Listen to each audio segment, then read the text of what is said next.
How do you research your projects?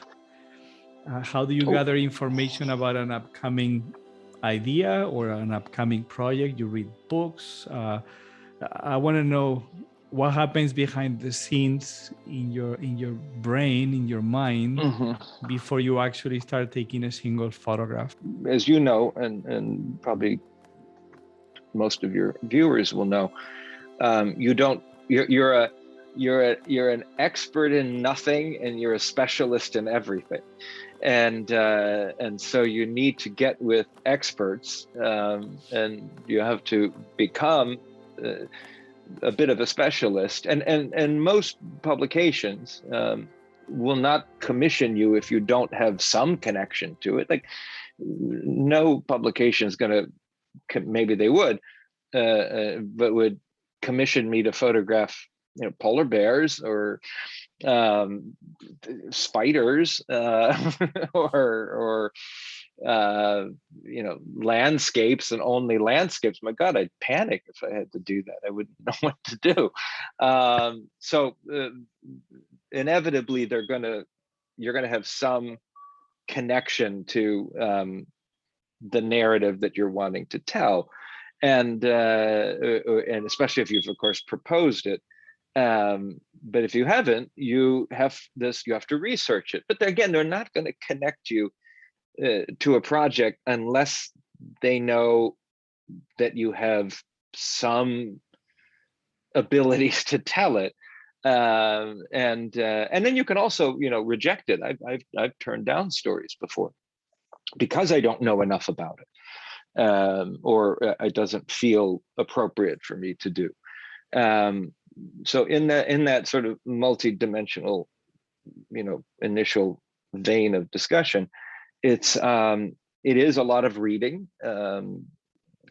I've been doing this work mostly since a little before the arrival of the internet, when every bit of information was here, and of course you have to fact check the information that you read. But yes, I started a story right before COVID came, and it's still here. It's just I can't travel even now to 3 of the main countries because they're all sealed off because of COVID travel restrictions. So it's a year and a half now, almost 2 years. But a tremendous amount of newspaper stories, research documents from academics, scientists, and the magazine does budget for research time. Not a lot, but and it's not the same day rates, but that's fine. A significant amount of immersion into it, talking to experts regularly on Zoom, during COVID, Zoom calls and phone calls. Every story has a need to become a specialist, because you're not going to be an expert. You need to connect with experts so that you can specialize in the ability, or to give yourself into the ability to tell the narrative that needs to be told. I do recommend that you do reach a point of like, okay, I got to pull away from research, because you can learn a tremendous amount, of course, from reading. It's incredibly beautiful to do, but you have to live it. You have to immerse yourself in it. So everything that you ever imagined is inevitably not always going to play out how it is when you're there. And it sort of comes into what I shared in the beginning with you, Kike, is I have a love affair and a deep appreciation for the I don't know. And so I keep enough of the I don't knows, because I don't want to know everything, so that I become, when I'm in the theater, use it in that expression, or in the place, but let's call it the theater of the narrative, the geography that I'm in of that narrative of the story. And so that I become, like we talked about before, intrigued and curious and fascinated about everything, so that I'm not sitting here trying to go through some, fact check off sheet of, I did this, did I do that? No way. I don't do any of that. I take a few notes then. I mean, I do take notes when I'm in the field, But the research is not that I'm going to sit here and map it out on paper and spreadsheets and things like that. My brain can't live in a spreadsheet. My round head doesn't fit in a horizontal or vertical rectangular hole. The narrative of our stories, whatever it is, whether it's a one-day assignment or a 2-month assignment for any publication, it doesn't matter, is know as much as you can, fill to capacity, but not bursting, and leave enough of the I don't know so that you are out there and dancing and twirling and flowing through the narrative, because that's where the magical, mystical, visual moments occur. Almost nothing from what you read. It's that new discovery that expands itself when you're in the theater of humanity, doing the dance and giving that you do. And what would you say is the essence of a good story? A good story has giving, has meaning. It enlightens you. It tortures you. It makes you rethink everything that you've ever known and felt. A lot of things have been boring me lately. I've been sort of expressing that quite a bit in the self-publishing called Instagram.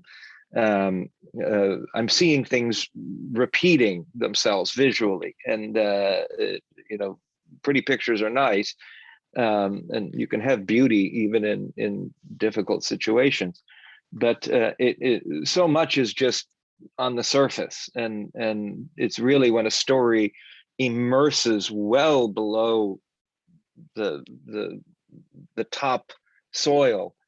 And the vegetation on the top soil is fascinating. Give to it, photograph, and have it give to you all of its enormity in a way that we've never seen before, and then go even deeper below into the core of the story and into the universe of the story, beyond the core of the story, the absolute far-reaching possibilities. And that I'm not seeing as much as I would like from myself. I'm also saying this to myself, and I would ask others to go beyond just seeing what's in front of you. You have to feel it, and you have to go beyond even feeling it. Any means possible to go into the unknown of what's before you, and that comes by giving yourself well beyond what's on the surface, because that's where the narrative and the expression of the story becomes the essence of not just a good story. There's a lot of good stories out there.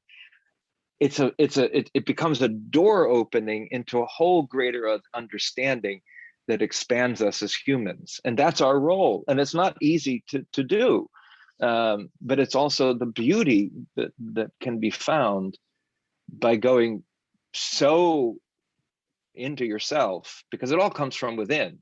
And if you're not internally, well, you're always trying to seek internal balance, but if you're not in a frequency within yourself, I don't want to speak for anybody else, I cannot go and understand the incredibleness before me. I can't see it if I don't feel it. Otherwise, then I'm just photographing it.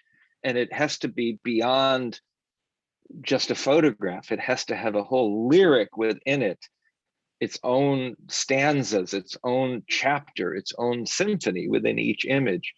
And when you're behind the camera, you will get to a point where you're not feeling it. Put the camera down. I do that all the time. I just stop. I'm like, I'm not feeling this. I've seen this before. I photographed this before. What am I doing? I'm not expanding myself, and I'm then therefore not able to expand you. The essence of a meaningful story, would be in expanding yourself, and then to expand the narratives that we're all telling, and they need to be repeatedly told because we're still, as a species, doing incredibly ridiculous things to ourselves and to our planet.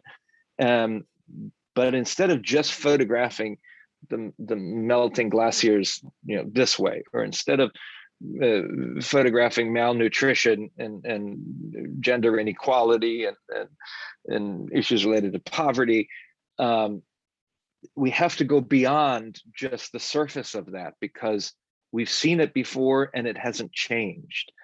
And we have this enormous, comes to your other question, what is the, whatever it was, what is photography? The photography has the ability to make change. It's a recorded, indisputable truth. And if we are not going beyond what is directly in front of us and presenting to humanity, especially to leaders and people who could really make change, we're doing a disservice to ourselves and we're doing a disservice to humanity.